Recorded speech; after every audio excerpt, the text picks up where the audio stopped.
invitado, pero es que hoy nos vienes a hablar de un tema con además una compañera también de prácticas, ¿no? Sí, hola, buenas tardes. Muy buenas tardes. Que es el ciberacoso y el ciberbullying. Sí, de eso vamos a hablar, ¿no? Exactamente. Bueno, pues cuando queráis, empezamos por saber qué es el ciberacoso. Bueno, yo soy Vanessa, un gusto, muchas gracias por la invitación. Nada. Trabajo en mis prácticas con Margarita en la asociación. El bullying nos referimos a un acoso constante que es igual al que se da en las escuelas principalmente, que tiene relación con una exclusión social, una agresión verbal o física en la escuela propiamente tal, amenazas que pueden derivar incluso en acoso sexual. Y el ciberbullying es cuando esta plataforma se traspasa a las redes sociales.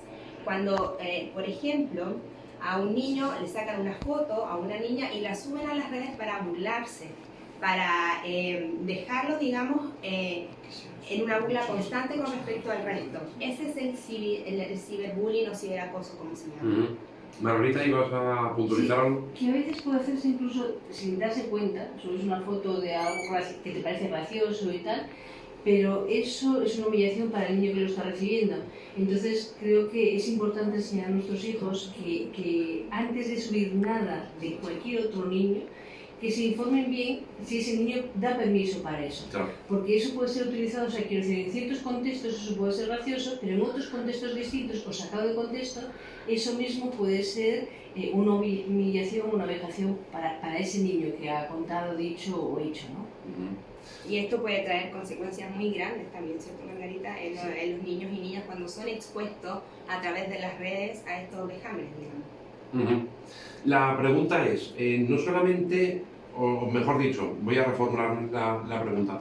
Estos acosos o ciberacosos principalmente son de su núcleo más cercano, núcleo de amigos, de clase, de equipo deportivo, lo que sea, ¿no? Pero también pueden participar otros terceros que no conozcan de nada.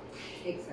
Sí, y también puede ocurrir una cosa que tenemos, que nos ha llegado mucho a terapia, por lo menos a mí, es cuando un novio, o sea, los niños que salen uno y otro, que le mandan una foto un poco con poca ropa, en bañador o bikini o insinuante, ¿vale? Que se la manda a su novio o su novia y luego estos dos chicos rompen y entonces el otro para vengarse coge y se lo manda a otro amigo, o sea, sea otro amigo que se la manda, y esta foto un poco subida de tono pues deambula por ahí pues, de una forma malsana, ¿no? Entonces a veces hay que tener cuidado porque en esto de no, yo salgo con otra persona y yo le mando una foto mía íntima o de esta forma y esa foto puede ser luego utilizada de una forma muy malsana, ¿no? Entonces cuidado con lo que mandamos o cuidado con las fotos que mandamos aunque sea nuestra pareja, ¿sabes? Y bueno, con respecto a lo que decía Margarita, efectivamente se da mucho esto en las redes sociales. Y en las redes es peor aún porque uno se puede crear una cuenta falsa, por ejemplo, y uno no sabe quién va a ser el agresor. No hay mediadores que estén en la situación, adultos, para saber qué tipo de violencia está recibiendo el niño y la niña.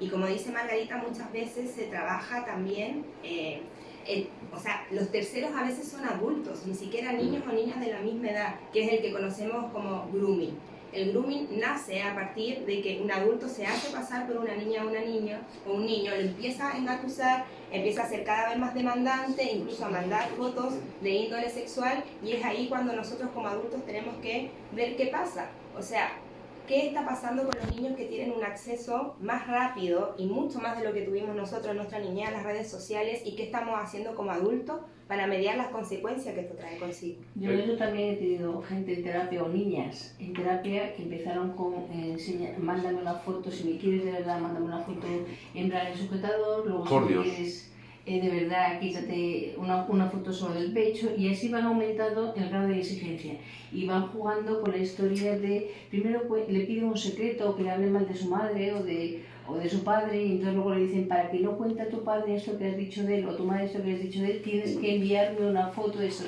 características o estas cualidades, ¿no? Entonces es muy importante hablar con nuestros hijos y decirles siempre que nos digan las cosas, que los secretos no se guardan, que hay alguna gente que va enredando al niño con un secreto más otro, y al final, para que no cuenten que han despotricado a su padre o de su madre, pues van pidiendo cosas cada vez más exigentes y se van metiendo en líos cada vez más gordos, ¿no? Yo tengo niños con los que he trabajado que me han dicho cosas como: es que me da miedo dejar de mandarle cosas porque no vaya a ser que me va a hacer algo a mí o a mi madre, porque igual sabe dónde vivo. Y yo decía: pero ¿cómo, tú has dado la dirección? No. Y si no has dado la dirección, ya, pero no sé cómo no sé. Y entonces niñas y niños que han enviado fotos muy comprometidas sexualmente, pues eso, a un desconocido, a una persona adulta. Y esas mismas fotos sirven para extorsionar al propio niño, Claro. porque empiezan en un inicio ganándose la confianza de este niño o niña, haciéndose pasar por un niño, comienzan a aislar también a la víctima de su círculo más cercano, de su familia, empiezan a hacer preguntas como, por ejemplo, ¿quién tiene el control de tus redes sociales para saber hasta qué punto pueden llegar? Ajá. Y después cuando empiezan a enviarse, digamos, estas fotos, que cada vez son más demandantes, cuando le pide algo más, como por ejemplo un encuentro, tiene las fotos para extorsionar al menor. Y como adultos, ¿hasta qué edad podríamos, entre comillas, supervisar el móvil de nuestros hijos? Pues por lo menos hasta los 14 años. Y de todas formas, más que supervisar, es la historia de informar, explicar a los niños, explicar que los abusadores lo hacen muy bien, que también cuidar de que nuestros hijos no sean los abusadores. Es decir, como mi hijo pasa una foto que le ha llegado de Perico los Palotes y la pasa en baños menores o desnudo y se ríe de ella y la pasa a otro compañero. Enseñarles también que estas cosas, o sea, qué hacer cuando les llega algo así, cómo relacionarse cuando algo así pasa. Cuando les llega una foto así, enseguida contárselo a mamá y a papá.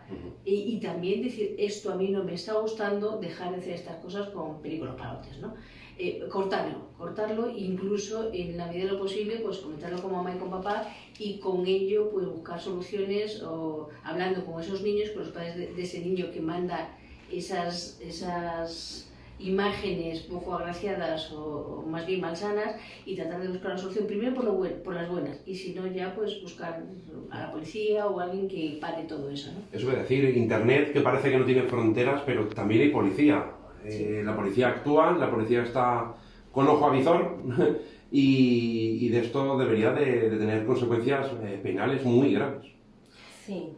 Sí, en principio las tiene. Lo que pasa que yo tengo casos, he tenido casos de niños que en su momento, como no dijeron que eran niños o niñas, ¿sabes? Pues al final quedó en nada, ¿no? Entonces hay que tener cuidado, hay que decirles a nuestros niños y niñas que cuiden con quien juegan, que se aseguren, porque además mandan fotos, ¿eh? O sea, quiero decir, los acosadores también cibernéticos mandan fotos de un niño o de una niña Haciéndose pasar por esa foto que mandan, ¿no?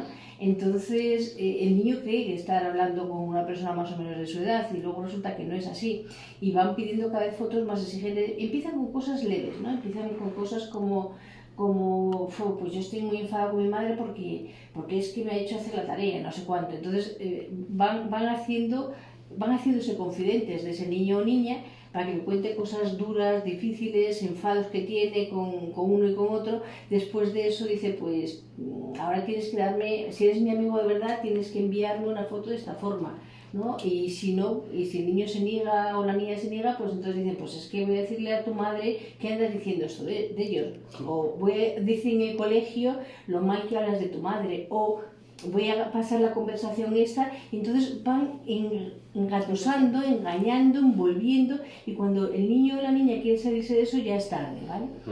Sí, además que, como decía Margarita, ellos van engatusando, pero también desde la afectividad, o sea, con validación positiva. Por ejemplo: hoy que estás linda hoy, cómo te ha ido, le preguntan por cómo estuvo su día, el niño a la niña, haciéndose parte cada vez más de su vida. Sí, y con ese interés social que ese niño o niña, como necesita ese afecto, esa afectividad, pues se deja engañar, ¿vale? Por eso es tan importante la red familiar y de amigos que tengan aquí. Claro. Y el poder hablar con los padres. Por eso es muy importante la comunicación con los padres. Por eso es muy importante que hablemos con nuestros hijos, que nos comuniquemos bien.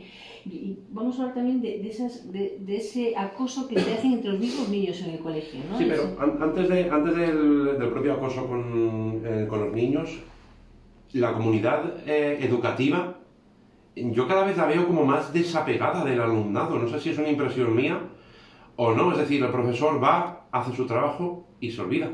Yo creo que no, creo que hay de todo. Esa impresión, ¿eh? Sí, hay de todo. Yo que trabajo en colegios dando charlas, Y creo que hay de todo. Hay profesores muy Sí, bueno. implicados con los niños y que tienen mucho interés. Incluso yo doy formaciones para profesores para la prevención del abuso. Hay muchos maestros que cada vez más vienen a mis cursos y también hay gente que está desapegada porque está desilusionada de la enseñanza o de la falta de respeto por parte de los niños, porque en estos momentos damos todos los derechos y ningún deber a los niños, ¿no? Entonces creo que hay de todo.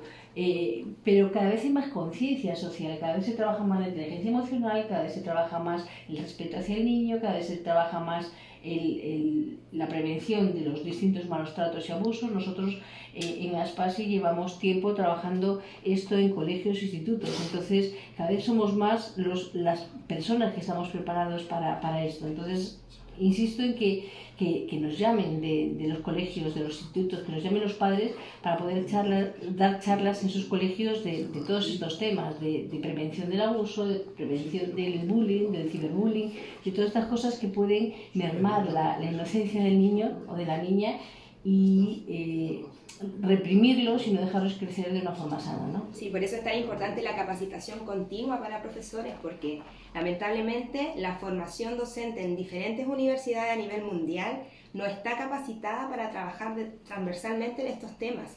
Y por eso es tan importante que los profesores y las entidades educativas sigan formando en temas de violencia contra la infancia. Sí, porque al final es lo de siempre. Tendremos una sociedad más sana si ayudamos a crecer a los niños y niñas y adolescentes de forma saludable, ¿no? Pues hablamos ahora de esos abusos o de esos... sí, abusos son. Entre menores, de colectivos de clase, colectivo de equipo deportivo, colectivo del parque, que bajan al parque y se ríen de él porque tiene gafas o porque es más gordito o más gordita o porque es de otro color. Eso también es acoso. Eso es bullying. Eso es bullying, efectivamente. Que trasladado también a las redes sociales, que es lo que hablábamos antes del peligro de las redes sociales, ahora ya se llama ciberbullying. Sí, y que está lo mismo, o sea, hace una foto al niño gordito, a la niña gordita y en una posición que está vejatoria de alguna forma, ¿sabes? O sea, Está siendo vulnerado, digamos. cogen una foto no de él normal y tal, sino de él en una posición que, Sí, a lo mejor que comiéndose ayuda a la burla. un plátano haciendo no sé qué cosa. Sí, o sentado de una forma que incita a la burla, ¿no? Entonces, no son cosas sexuales ya, pero sí son cosas que lo empiezan... Que son igual de graves, en realidad. Que lo intimidan, Claro, que dejan al niño o la niña pues sintiéndose mal, sintiéndose ridiculizado por todos, que cuando luego pasa por un sitio empiezan a reírse todos y él o ella no sabe de qué se están riendo o burlando, que incita, que anima a la burla, que anima al acoso, que anima al desprecio, a la vejación. Sí, y aquí hay un tema que no solamente es la víctima, digamos, la que está haciendo o la que está evidenciando un problema. Cuando hay un abusador, en este caso que es un par, o sea, una persona, un niño o una niña que tiene la misma edad de este niño al cual lo abusa o lo expone a través de las redes, el problema o hay alguna situación compleja con la persona que también está ejerciendo ese abuso. Y ahí como profesores, como mamás, como padres, como sociedad tenemos que ver qué está pasando, qué está gatillando que ese niño a la edad que tenga esté abusando de otra persona. O sea, el foco no es solamente en la víctima, sino también en la persona que ejerce, digamos, ese abuso contra la víctima y también en todas las personas que son observadoras de eso. Porque Cómplices, ¿no? Cómplices, porque quedarnos solamente mirando como espectadores de la situación y no interviniendo para que eso se pare, nos hace cómplices, como se dice. Sí, de hecho, educación. cuando se trabaja en los colegios se trabaja con el todo. O sea, o trabajamos con el todo o no solucionamos el problema.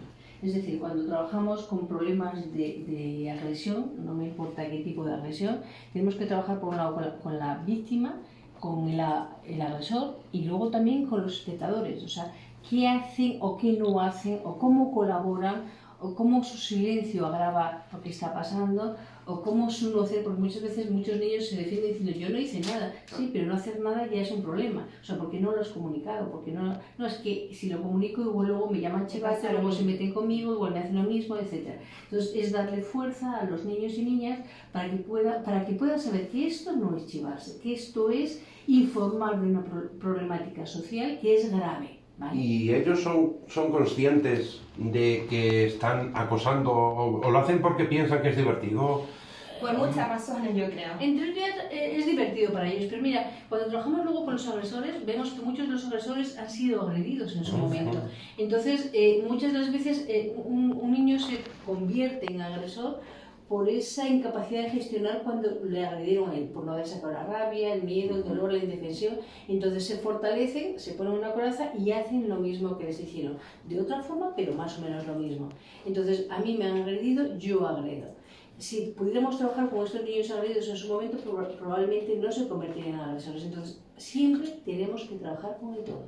Por un lado, con los profesores para que puedan detectar todo esto, por otro lado, con los niños, con el agredido, para saber contar y comunicar lo que le está pasando cuanto antes y sentirse mal por hablar de lo que le está pasando, con los que están viendo cómo agreden a ese niño para que puedan frenarlo también y decirle al agresor, no, así no, con el agresor, porque ¿qué le pasa a él para hacer esto? O sea, tenemos que trabajar con el todo si queremos crecer como sociedad, ¿no?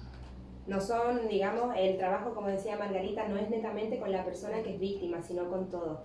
Y con respecto al ciberacoso, es muy importante que las familias tengan un control parental de los niños y de las niñas que usan las redes, porque según la página de Save the Children, un niño o una niña tiene ya acceso a internet y a las redes a los 11 años. No, a los Sí, 8 años. Y hay niños que, claro, menores de 7 años incluso que... Yo soy testigo en las charlas y talleres que doy en los colegios, en muchos talleres, cuando hago un ejercicio concreto, muchos niños me revelan que han visto pornografía con 8 y 9 años y tienen control parental en sus tablets, tienen control parental, pero me han explicado cómo se salta el control parental. Entonces, tienen control parental, pero saben cómo saltarlo. Entonces, yo creo que sí que es muy importante que trabajemos en los colegios dando charlas a padres, a profesores. O sea, igual que antes, cuando trabajamos con el bullying y ciberbullying, tenemos que trabajar no solo con los niños, también con los padres. O sea, claro, los padres tienen que tener información. Después, los niños. O sea, padres y maestros a la vez y luego los niños.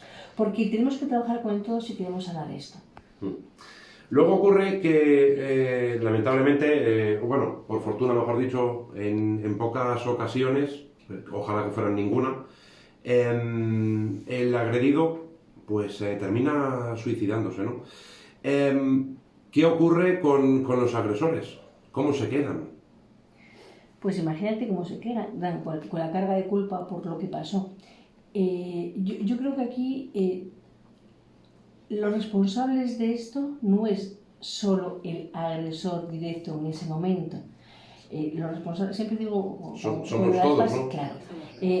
Los agresores somos todos que no hacemos nada. Por un lado, los adultos que están en torno de esos niños, por otro lado, la falta de comunicación entre padres e hijos, por otro lado, los que han consentido, han visto cómo ocurrían esas cosas y no han hecho nada, no han dicho nada. O sea, cuando un niño se suicida, llega al suicidio, todos los del entorno quedan muy rotos y hay que trabajar con todos los del entorno porque se sienten culpables y responsables y empiezan a decir ¿y si yo hubiese dicho, si hubiese dicho? O sea, es muy duro para todos. Y ahí entra el trabajo de los psicólogos. ¿Cómo se trabaja? Para mí el trabajo de los psicólogos entra antes, en la prevención. Sí, pero, yo llevo trabajando años sobre la prevención y sigo pensando que es el trabajo prioritario para que no lleguen a estar mal psicológicamente. Sí, pero mucha gente llega cuando ya las consecuencias son nefastas. Sí, y ahí lo que podemos hacer es trabajar sacando pues la indefensión, el sentimiento de culpa, la rabia, quién le llevó al agresor a hacer eso, a los que estaban mirando y no han hecho nada, pues también trabajar la rabia que tienen, la indefensión que tienen, el que les llevó a no hacer nada con lo que estaba pasando y sin duda ninguna esos sentimientos de culpa que les van a quedar. Y las dinámicas familiares, ¿no? Siempre tenemos que trabajar con la familia, siempre. Si quieren o queréis dejar algún mensaje a Margarita, estamos en Facebook, facebook.com/elarmodirecto o en Instagram, @elarmodirecto, que no las redes sociales son malas para nada, de hecho, todo lo contrario, vienen muy bien, pero se utilizan mal. Es como todo en esta vida. Yo a los niños les pregunto cuando hago los talleres sobre cosas de si es bueno o malo, ¿vale? Las cosas no son buenas o malas en sí, como ello mismo, sino depende cómo las utilicemos. Si la utilizamos de una forma saludable, será muy buena. Si la utilizamos de una forma malsana, será muy malsana. Si las utilizamos para dañar a otros, son muy malsanas. Entonces, tenemos que ayudar a los niños y niñas y adolescentes a que tomen conciencia de cómo repercute lo que están haciendo y cómo puede dañar a otros. Para mí siempre que suban fotos a redes sociales, siempre han de pedir permiso a los fotografiados, porque es la forma de no vulnerar sus derechos o saber un poco qué pasa. Fotos que hacen reír o que pueden hacer sentir burla, por favor, no las subáis. Y siempre que veáis algo en las redes sociales que no os gustaría tener una foto vuestra así, no la compartáis y enseguida hablar con vuestros padres a ver si buscáis una buena solución para que eso no siga ocurriendo, ¿no? Son algunos de los consejos que nos comenta nuestra psicóloga de cabecera en el Álamo Directo en este tema que hemos venido a tratar en esta primera intervención de la temporada. Habrá muchas más, Margarita. Sí, y yo pido a los padres que den charlas, o sea, que pidan charlas en sus colegios, desde el claro, eso es fundamental. Sobre la prevención del bullying, sobre la prevención de la agresividad, las agresiones a los niños, del abuso sexual, de la violencia en general. Sí, de la violencia en general, y también que den charlas y talleres de autoestima, de inteligencia emocional, de todo de todo lo que fomenta que esto no ocurra.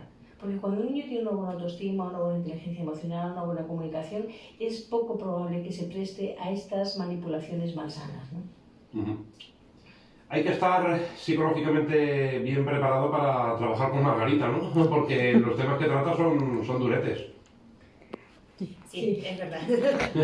Sí, porque no solamente es la temática, sino que a uno también como persona le tocan, digamos, estos temas. En lo personal también te puede afectar. Pero lo importante es entender que uno, ya como adulto, uno tiene, digamos, sus temas y que la terapia también te puede ayudar a ti como persona para poder estar de una mejor manera preparada para trabajar estos temas, porque la finalidad que yo veo en esto es que salvemos las infancias, que la sociedad tome conciencia de la importancia de trabajar estos temas, ya sea en la escuela, en las casas y en la sociedad en general. Pero es lo que pasa en las formaciones, por ejemplo, que hemos hecho este fin de semana, que todos estamos en una formación este fin de semana. Sí, lo estuve. Has visto cómo se remueve la gente. Exacto. Y cómo se remueven las emociones y cómo salen las heridas de la infancia en un juego sencillo como es hacer una familia, ¿no? Sí. Y has visto cómo se emocionó la gente y cómo removió y cómo salieron tristezas, miedos, alegrías, un montón de cosas, ¿no? Entonces, siempre piensa la gente que las terapias son para los que están locos, ¿vale? Pues no, la terapia psicológica es para todos, o sea, nos viene bien a todos, nos ayuda a mejorar la calidad de vida en la que estamos y nos ayuda a rendir mucho más en lo que estamos haciendo, a funcionar mejor a nivel familiar, a nivel de trabajo, a nivel social, etcétera, etcétera, ¿no? Completamente, vamos, yo no he estudiado psicología ni nada por el estilo, pero es que es de sentido común, es que una vez creo que lo explicaste aquí en el Álamo Directo, que la psicología tiene mucho de sentido común. Sí. Pero ¿quién pone el sentido común? Ojo a esa pregunta, ¿eh? Debemos ponerlo todos, o sea, yo creo que lo fundamental es que cada vez seamos más gente consciente, es decir, que tomemos conciencia de cómo lo que hacemos puede influir al otro, pero incluso yo diría más, es decir, a mí puede no molestarme ciertas cosas, porque nos pasa a veces, a mí no me molestan ciertas cosas, pero a ti a lo mejor sí. Entonces, a veces decimos, te ponte en el lugar del otro, pero si me pongo en el lugar del otro, como a mí no me molestan estas cosas, puedo no saber, pero sí puedo preguntarte, oye, ¿cómo te hace sentir esto? ¿Puedo decir esto de ti en las redes sociales? ¿Puedo hacer esto? ¿Sabes? Porque a veces a mí no me molestaría que tú hicieras eso mismo conmigo, pero a ti igual sí te molesta. O sea, posicionarnos desde la empatía, ¿no? Sí. De hecho, ahora mismo os he comentado precisamente, digo, oye, que siempre que me hacéis fotos, precisamente aparezco aquí con la cabeza metida encima del libro y tal. Pues eso, ¿no? Decir, oye, por favor, claro, un poco, a lo mejor a la hora de tal... Claro, decirlo, porque a lo mejor otra persona puede no darse cuenta, claro, que a ti te puede molestar o te hace sentir mal, ¿no? Entonces, en su momento tú decirlo para que yo me entere que eso te molesta y por otro lado, porque... Para decirlo con naturalidad, no hace falta discutir, no hace falta ponerse mal. Y tomar conciencia también que a lo mejor otra persona no cayó en que eso te podía molestar, no lo hace para agredirte, sino lo hace porque simplemente eso a ella o a él no le importa, ¿no? Claro, no lo hace porque sí, mecánicamente, digamos. Claro. Entonces, un poco ver eso, también comunicar. Yo creo que la comunicación es muy importante, ¿vale? Porque si comunicamos, la otra persona se entera de que eso a ti te molesta. Si tú no comunicas, la otra persona no sabe que eso te molesta. Claro, es obvio. Es obvio. Es todo tan obvio que de verdad muchas veces dices, es aplastante la realidad. Claro, yo en las terapias de grupo que hago, me hace mucha gracia porque hoy todavía en una terapia individual que hablando con una persona fuimos viendo cómo podía solucionar algo y qué podría decir, y de claro, es que es obvio, pero yo no me atrevo a decir eso. Claro. Digo, ¿cómo? Dice, es que simplemente era algo así como, bueno, si no quieres hacer eso, pues decirle, mira, entiendo que a ti te gusta mucho ir al fútbol, a mí me gusta estar contigo, pero no me gusta el fútbol. Entonces, si quieres, pues quedamos con otra cosa, pero no para el fútbol. Dice, claro, sería normal decir algo así, pero no me atrevo porque yo quiero caer bien. Y si digo que no quiero ir con él al fútbol, pues entonces igual se enfada, ¿no? Algo tan obvio como es decir o transmitir realmente lo que siento, lo que necesito, lo que quiero estar contigo, quiero compartir tiempo contigo, pero ¿por qué no encontramos otro espacio? Porque ese espacio que tú quieres dedicarme, a mí no me gusta. Hemos aprendido a decir cosas como, por ejemplo, quiero pan, pero no quiero ir al fútbol o no quiero aparecer en tal sitio. Yo creo que es así lo que más o menos quiero. Y eso hay que enseñarle a los niños y niñas, porque nosotros como adultos a veces nos cuesta.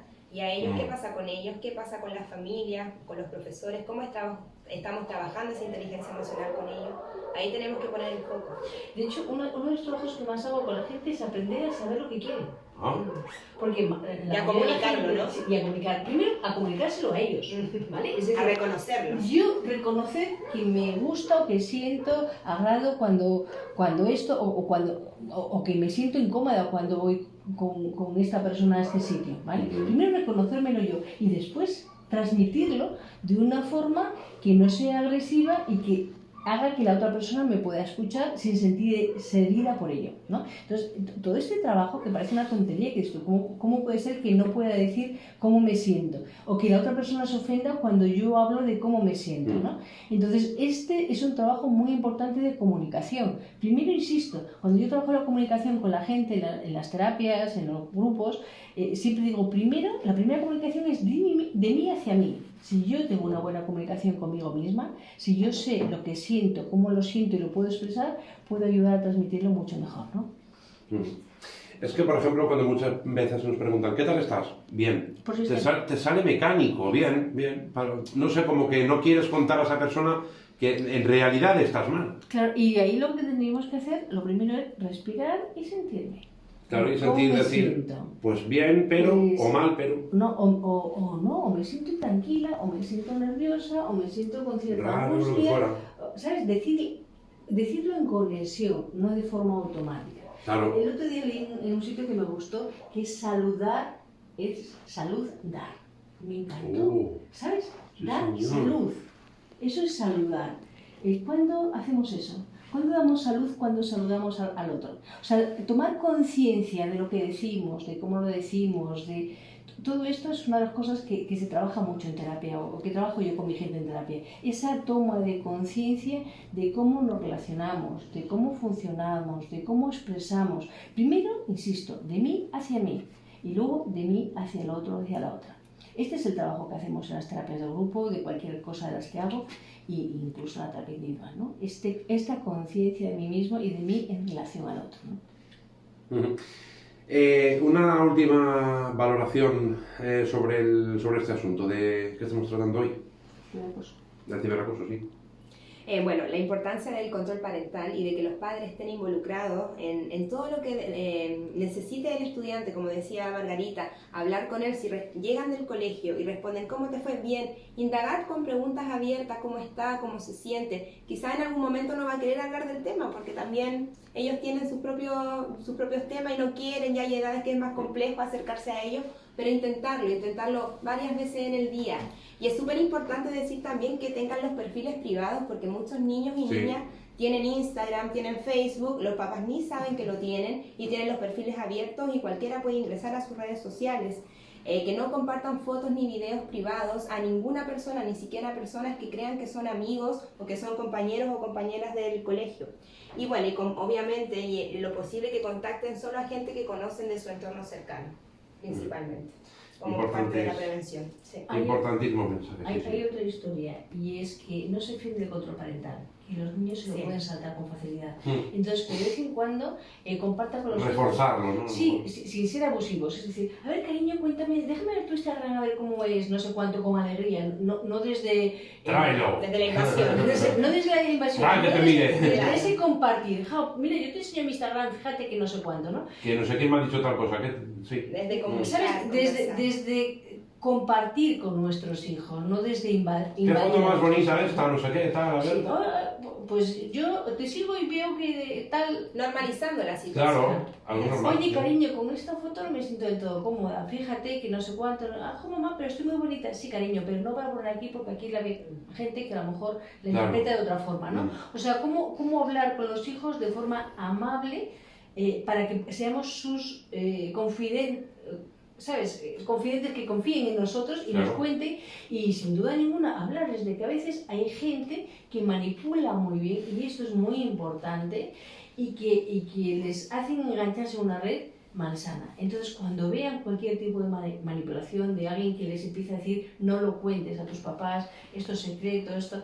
No, eso hay que contarlo a mamá y a papá. Que se lean La Red Púrpura de Carmen Mola y aprenderán lo que hay en la intranet, que desde luego no todo es muy agradable lo que hay ahí. Pues ha sido un placer haberos tenido en el Álamo Directo en el día de hoy. Yo creo que hemos aprendido muchos conceptos, muchos, como hemos dicho, son obvios, pero otros, pues gracias por haberlo aclarado. Gracias a ustedes por la invitación. Muchas gracias. Hasta pronto. Hasta pronto, Margarita, y tráenos a más gente que esté trabajando contigo. Que nos gusta siempre conocer a los futuros o ya presentes. Bueno, podríamos hacer algo, obviamente, en la parte educativa. Yo estoy formándome maestra y Sí. Ah, mira. educadora social. y educadora social. Estoy Está cursando bien. mi máster en la Complutense, así que cualquier invitación con respecto al área educacional y la violencia infantil, no tengo ningún problema. Mira que bueno, pues vamos a anotar tu teléfono también para una futura ocasión, ¿por qué no? Volver a tratar estos temas tan diferentes, que seguro que el abanico es muy amplio Y es importante. y es importante además, de verdad. Bueno, pues muchas gracias por vuestra presencia en el día de hoy. Gracias a ustedes. Nosotros continuamos en la 100.